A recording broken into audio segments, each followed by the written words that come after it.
আসসালামু আলাইকুম। আশার অঙ্কন থেকে আপনাদের সকলকে জানাচ্ছি অনেক অনেক শুভেচ্ছা। আশা করছি সবাই ভালো আছেন। আলহামদুলিল্লাহ আমরাও ভালো আছি। সকালবেলা এত গরম তা বলার মতো না।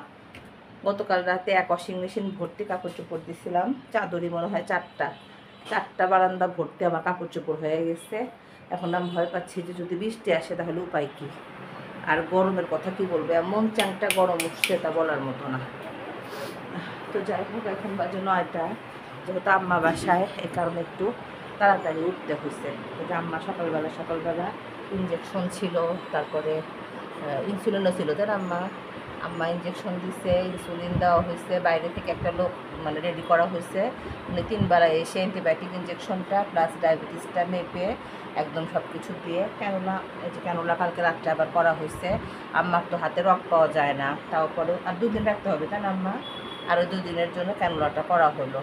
হাসপাতালে এত দিন থাকা হলো, তারপরেও কোর্স কমপ্লিট হয় না, আরও পাঁচটা অ্যান্টিবায়োটিক রয়েছেই।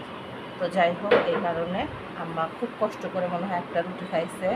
এখন একটু চা দিব। হাসপাতালে তো চা খাওয়া নাই, তাই না আম্মা? খুব একটা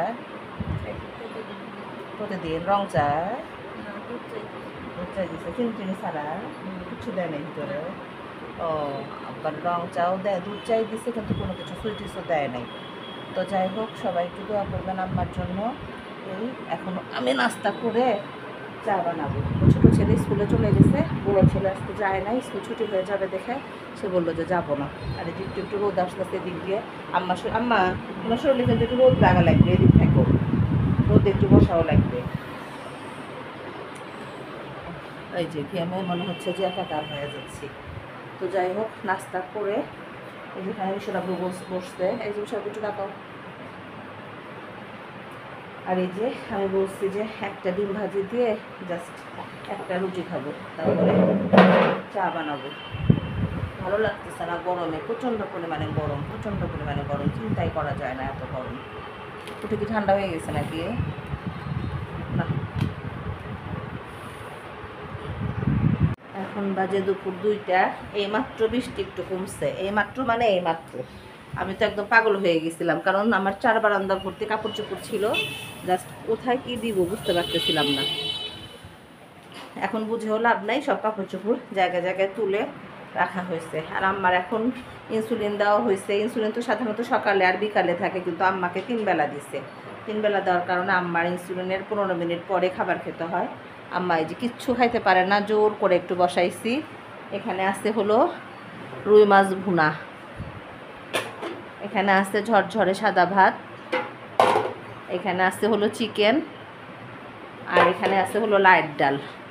আমার বাসায় লাইট ডালটা খালা আম্মা ডাল নেও একটু খুব ভালো রান্না করে। এই আর আম্মাকে জোর করে জাস্ট 1 পিস মাছ দিছি, কারণ ডাক্তার বলছে খাবার মেনুতে মাছ একবেলা রাখতেই হবে। আমার মা খালারা তো মাছ খেতেই চায় না এই অবস্থা। আর মাহিন নানির জন্য মানে রোজাতে এমনি জিলহজ মাসে ও রাখে, তার মধ্যে আমি বলছিলাম যে স্কুলটা বন্ধ হোক, তারপরে না হয় থাকো, কিন্তু কথা শুনলো না।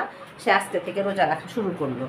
আমি ভাবছি যে ঈদের আগের 3টা রেখে ফেলবো, গতবার তো 10টায় রাখছিলাম। এই যাই হোক, শুনে গেছে নামাজে, মাহিন তো রোজা খাবেই না। আমি আর আম্মা এখন খেতে বসলাম, খাবারটা শেষ করে নেই। মিশর আব্বু গেছে গোসলে। তো দেখা যাক। আজকে আমাদের দুপুরে আছে ঝরঝরে সাদা ভাত, এখানে আছে হলো রুই মাছ ভুনা, এখানে আছে লাল টকটকে করে চিকেন রান্না, আর এখানে আছে হলো লাইট ডাল। তো সবাইকে শুভ দুপুর। আমার মাহিন রোজা আছে আজকে, এই কারণে মাহিনের এত আদর। বাসায় কেউ রোজা নাই, মাহিন একা রোজা আছে আজকে। তো তোমার জন্য কিছুই করতে পারি নাই, যা ছিল তাই। আমার এটা হইলেই হয়। তোমার বন্ধু কি করছে রোজা? মাহিনের বন্ধু থাকে নাই, মাহিন একাই থাকছে। কালকে আমি থাকবো ইনশাল্লাহ তোমার সাথে।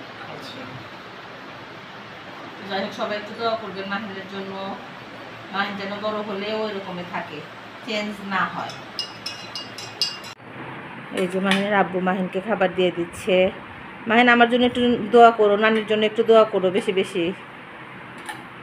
আল্লাহ যেন মাহিনকে হায়াত দারাজ করে, অনেক বড় হয় যেন মাহিন। এই তো 6:45 মোটামুটি, 6:40 বাজে। চিকেন দাও আমার বেবিকে। আমার বেবি শুধু চিকেন পছন্দ করে, তাই না বেবি? নাও, খাবার পরে কি চা খাবা না চা পরে খাবা বলো, তাহলে আমি এখন উঠাই দেব। চা পরে খাবা? রোজা রাখলে আদর বেশি, দেখছো? তাই রাখছো? মাহিনের কথা খুব, তোমার একটা আঙ্কেল আছে তোমার ভিডিও দেখে আর কয় মাহিন হলো সাদা মনের মানুষ। বুঝছো? এই বলে তোমার জন্য অনেক দোয়া করে, যখনই দেখে তখনই বলে তোমার কথা।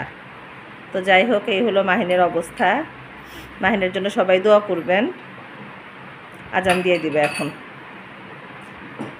এখন বাজে 6:45। তো মাহিন ক্লিপটা টিপটা রেডি করে দিয়ে, মিশরাবু তলাটা পড়ে যাবে নাকি? ক্লিপ দেওয়া হয় না, দেখো তাকাও। বাতাস থাকলে পড়তেই পারে, তাই না? ফলা দেয় নাই আমি তো, তুমি কিভাবে মনে হয় দিচ্ছিলা ক্লিপ দাও নাই? অনুত তো হয়েছিলাম, মানে খোঁজ নিলাম, গেট নাই, মানে চিপা যে ঢোকে সেখানে হলো ইয়া লাগানো, তাহলে আর ভিতরে যাবে কোন দিক দিয়ে, বুঝছো? তো যাই হোক, সারাদিন মানে একটু একটু করে কাজ করি, একটু একটু করে আম্মার সাথে গল্প করি, একটু একটু করে কাজ করি, একটু একটু করে আম্মার সাথে গল্প করি, এই হলো আজকে সারাদিন গেল। আর বৃষ্টির মধ্যে মানে একটু শান্তি নাই। আব্বু আজান দিয়ে দিছে, শোনো মা, ওই মসজিদে দিতে হবে। ও আচ্ছা, ও আমাদের বাসার কাছে মসজিদে, বাসার কাছে না দিলে ইয়া করবে না, বাসার মসজিদে ইয়া না দিলে, আজান না দিলে। আর আমাদের এখানে সবার শেষে আমাদের মসজিদে আজান দেয়, আমাদের বাসার কাছে যে মসজিদটা আছে ওইটা। তো এই যে অনেক দিন হলো যারা মিশরাব্বুকে দেখেন না তারা একটু দেখেন। এই যে বেচারা হসপিটালে দৌড়াদৌড়ি করতে করতে অনেক শুকায় গেছে, কালো হয়ে গেছে, মানে আমাদের সবার মধ্যে সেই বেশি থাকছে, বেশি দৌড়াদৌড়ি করছে। এই আমি তো মানে প্রথম 4-5 দিন ছিলাম, কিন্তু লাস্টের দিকে তো আবার আমি, ভাগ্নে ছিল বাসায়, বাচ্চারা বাসায় ছিল, এক্সাম ছিল, অতটা মানে ইয়া করতে পারিনি। তো যাই হোক, সবাই ভালো থাকবেন, সুস্থ থাকবেন, আশার অঙ্কনের সঙ্গে থাকবেন, আমাদের চ্যানেলটি সাবস্ক্রাইব করবেন, সেই সাথে গঠনমূলক সমালোচনা করবেন। তবে আজ এই পর্যন্তই, আল্লাহ হাফেজ। একটু কেটে দেন।